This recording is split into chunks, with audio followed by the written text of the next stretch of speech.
আর আপনারা যারা এই যে কমেন্ট করতেছেন, আমি যদি এই কমেন্টের উত্তরটাও দিই তখনও এই কমেন্টটাকে নিয়ে আপনারা কেটে আবার একটা ভিডিওতে জয়েন করবেন। প্লিজ এটা বন্ধ করুন। আপনাদের কাছে আমার রিকোয়েস্ট থাকবে, মানে আপনারা যেটা থিঙ্ক করতেছেন না, আসে না মন মাননীয়তা, মানে ফ্যামিলিতে সবসময় হয় কম বেশি, ঠিক আছে? হ্যালো বন্ধুরা, প্রতি বছরের ন্যায় এবারও ধুমধাম করে পালন হয়েছে ঋতু হোসাইনের জন্মদিন। কিন্তু একটি জিনিসের হয়েছে ব্যতিক্রম, আর সেটি হলো ঋতু হোসাইনের এই জন্মদিনে সানজিদা এবং তার আম্মুকে দেখা যায়নি। আর এই বিষয়টি নিয়েই চলছে ব্যাপক সমালোচনা।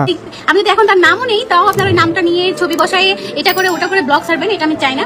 তাহলে কি সত্যি সত্যি অন্তরার সাথে ঝামেলার কারণে ঋতু হোসাইনের বার্থডে পার্টিতে আসেনি সানজিদা এবং তার আম্মু? এই সব কিছু জানাতেই চলে আসলাম আজকের এই ভিডিওটি নিয়ে। তাই আপনিও যদি জানতে চান কেন ঋতু হোসাইনের এই জন্মদিনে আসলো না সানজিদার আম্মু, তাহলে ভিডিওটি না টেনে শেষ পর্যন্ত দেখুন। বন্ধুরা, কিছুদিন থেকেই একটি বিষয় নিয়ে ব্যাপক সমালোচনা চলছে, আর সেটি হচ্ছে অন্তরার সাথে নাকি ঝামেলা হয়েছে সানজিদার আম্মুর। আর এই বার্থডেতে না আসার কারণে সানজিদার আম্মু না আসায় এই বিষয়টি নিয়ে যেন এখন সন্দেহ আরো তুঙ্গে। তাহলে কেন আসলো না সানজিদার আম্মু, এটি জানিয়ে দিয়েই শেষ করবো আজকের এই ভিডিওটি। তবে তার আগে আপনারা যারা আমাদের চ্যানেলটি এখনো সাবস্ক্রাইব করেননি, তারা তাড়াতাড়ি করে ভিডিওটিতে একটি লাইক করে চ্যানেলটি সাবস্ক্রাইব করে দিন। বন্ধুরা, অনেকেই বলছে সানজিদার নাকি এক্সাম চলতেছে, এই জন্যই নাকি আসেনি সানজিদা। আবার অনেকে বলছে একই দিনে সানজিদার প্রোগ্রাম থাকায় সানজিদা এবং তার আম্মু ব্যস্ত ছিল। তবে বন্ধুরা, আসল সত্য এখনো জানতে পারা যায়নি। তবে আপনাদের কি মনে হয় ঋতু হোসাইনের এই জন্মদিনে কেনই আসলো না সানজিদা বা তার আম্মু? সেটি অবশ্যই কমেন্ট করে জানাবেন।